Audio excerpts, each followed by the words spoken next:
This video will teach you some foundational counseling and communication skills that are used during motivational interviewing to create warm, supportive, and collaborative contexts for clinician-patient interactions.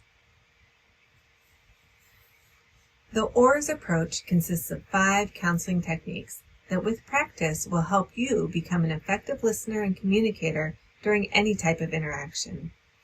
OARS stands for Open-Ended Questions, Affirmative Statements, Reflective Statements, and Summary Statements.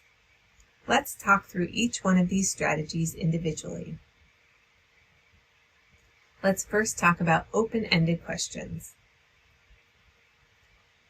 Open-ended questions are questions that aim to elicit detailed responses. In contrast, closed-ended questions are questions that could be answered by a yes or no response. As illustrated by the examples in this table, an appropriate response to the closed-ended question, "Do you eat a healthy breakfast every day?" would be yes. But we potentially receive so much more information if we ask the open-ended question, "What do you typically eat for breakfast?" In response to this question, someone might describe their breakfast in detail and also explain any nuances of interest, such as how their breakfast routine changes between the weekdays and weekends. As might be apparent by the other closed-ended questions in this table, sometimes these closed-ended questions can be somewhat leading and do not prompt conversation. Rather, they often shut down conversation and limit details. Open-ended questions invite the patient to reflect on their own experiences, think critically about these experiences, and provide a detailed narrative about the topic at hand. So instead of asking, "Is your weight making you feel depressed?" a better question would be, "How does your weight influence your mood and self-perceptions?" Instead of, "Is your job stressful?" "Tell me about your job and how it makes you feel." Instead of, "Don't you know you will get diabetes if you don't quit drinking soda?" How about, "What connection, if any, do you see between your diet and diabetes?" Use of open-ended questions helps us reach our goal of information exchange, not information giving, during motivational interviewing. Let's think through information giving versus information exchange to understand these concepts better. Information giving is a one-way process, much like a lecture or monologue. During information giving, the clinician combines facts with interpretation and persuasion. They decide what to assess and what information to provide. They reinforce passivity in the patient because they're the ones doing all the talking. They also ask lots of closed-ended questions, which doesn't elicit conversation. Sometimes this is okay, especially when a patient is eager to learn and already motivated to change. But information giving does not always allow for tailoring of information or engaging the learner or patient to be part of the discovery process. In contrast, information exchange is a much more collaborative process where both members of the conversation are contributing and learning. During information exchange, the clinician elicits needs and knowledge by asking questions like, "What would you most like to know about obesity? How much do you know about how obesity affects health?" The clinician also shows respect for the patient by asking permission to provide information. When information is provided, it is provided as a suggestion to be considered, not a definitive prescription or fact. This is accomplished by using statements such as, "Some clients say that it helps to set weekly SMART goals for exercise." This may or may not help, but decreasing the energy density of your diet might help you reduce your calorie intake. You may or may not agree, but losing as little as 5% of your body weight could improve your blood glucose numbers. The clinician also promotes collaboration and empowers the patient by asking for their opinion or interpretation through questions such as, "What do you make of that comment your wife made about your weight?" Or, "What does this diabetes diagnosis mean for your future?" During a motivational interview or other counseling session, our goal is to learn as much as we can about our patients. Thus, we want to encourage our patients to talk and provide us with useful information that can be used to tailor our approaches and education. Ideally, the clinician will do less of the talking, and when they do talk, much of it will be in the form of open-ended questions to guide the conversation in a productive direction.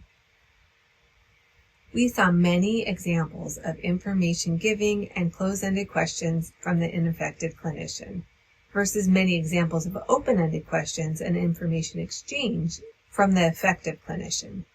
Do you remember any of these examples? Here are a few. The ineffective clinician did not elicit much information from the patient and rather spent much of her time lecturing the patient, as illustrated by this quote. There are all kinds of things you can use now. It's not as hard as it used to be. There's nicotine patches, there's this, there's that, yada, yada, yada. She went on at length about all the different things that the patient could be doing but wasn't doing. In contrast, the effective clinician asked many open-ended questions to learn more about the patient so she could offer effective, tailored support and information. For example, at one point she said, "It sounds like you are trying not to smoke around him. Why did you make that decision?" This open-ended question helped the effective clinician learn more about the patient's motivations, which was a great foundation for fostering these motivations further. Let's now talk about affirmative statements.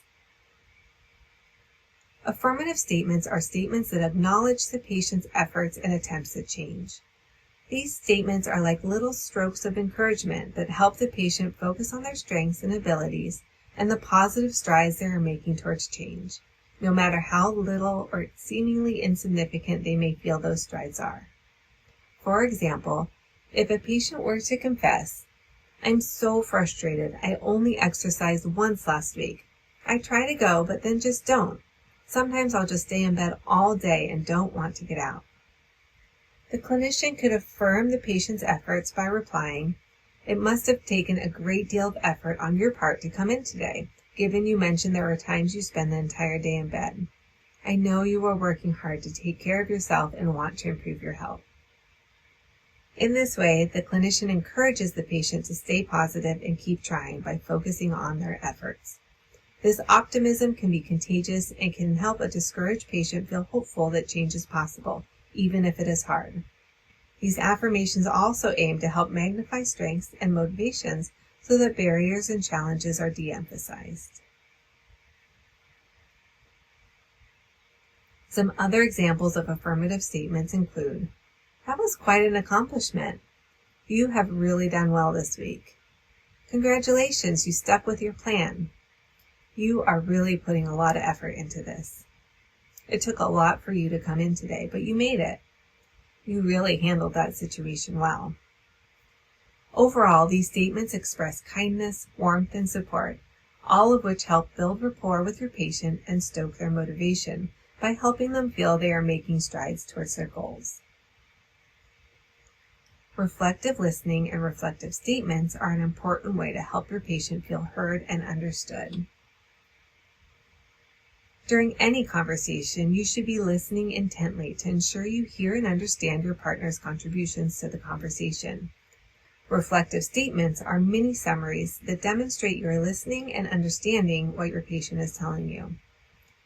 In their simplest forms, reflective statements are just the patient's own words, restated or rephrased. These statements aim to merely show the problem or highlight certain aspects of what the patient said. These statements are not an attempt to impose solutions or opinions. Rather, they are a chance to pause and reflect on what the patient said. These statements can also be a chance to clarify and ensure you understand by reflecting on the patient's statements with questions such as, "Is this what you mean? Sounds like you are feeling. It sounds like you're not happy with." These all ensure that you are fully understanding what your patient has said and not jumping to conclusions or making assumptions. Summary statements are similar to reflective statements, but are a larger package of reflections that help you pause and check your understanding of what the patient has said.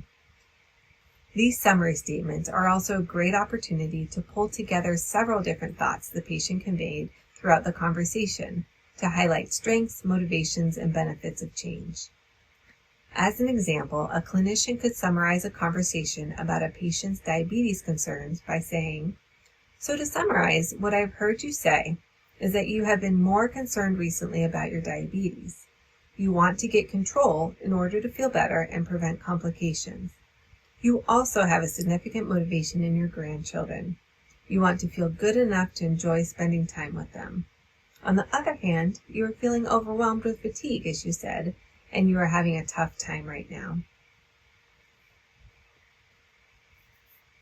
These summary statements shouldn't recap everything said during the conversation, but rather should focus on the most important tidbits that will guide the next part of the conversation or actions the patient should take once they leave your office.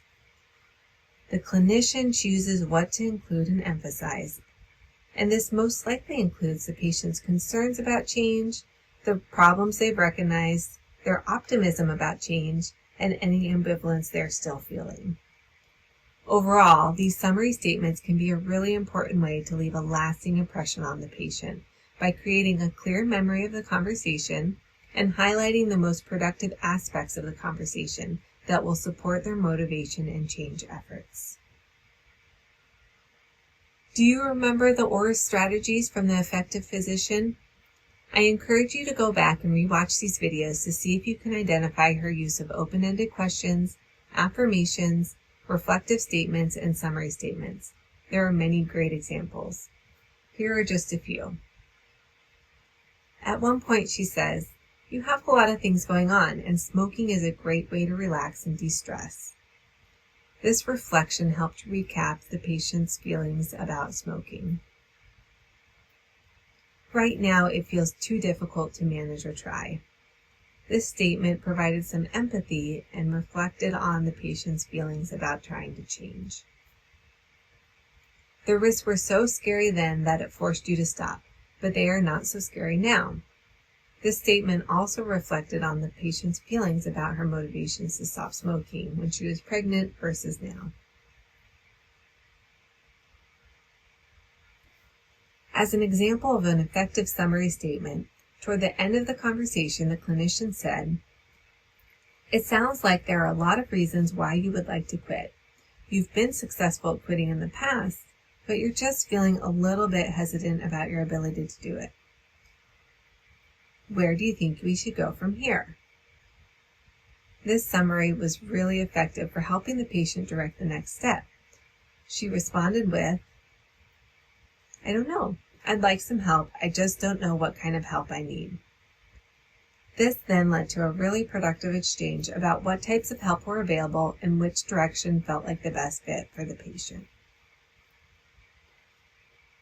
Now that you have a better sense of the spirit of motivational interviewing and the OARS approach to effective communication and counseling, let's wrap up with some key takeaways. This series of videos introduced you to motivational interviewing. The first video discussed the spirit of motivational interviewing, which is encompassed by creating a collaborative conversation focused on information exchange and conveying respect and support for patient autonomy. One way that we achieve the spirit of motivational interviewing is through the OARS approach, which includes foundational counseling communication tools. OARS stands for open-ended questions, affirmations, reflective statements, and summary statements. Taken together, embracing the spirit of motivational interviewing and the OARS approach to counseling and communication will help you foster productive and supportive interactions with others.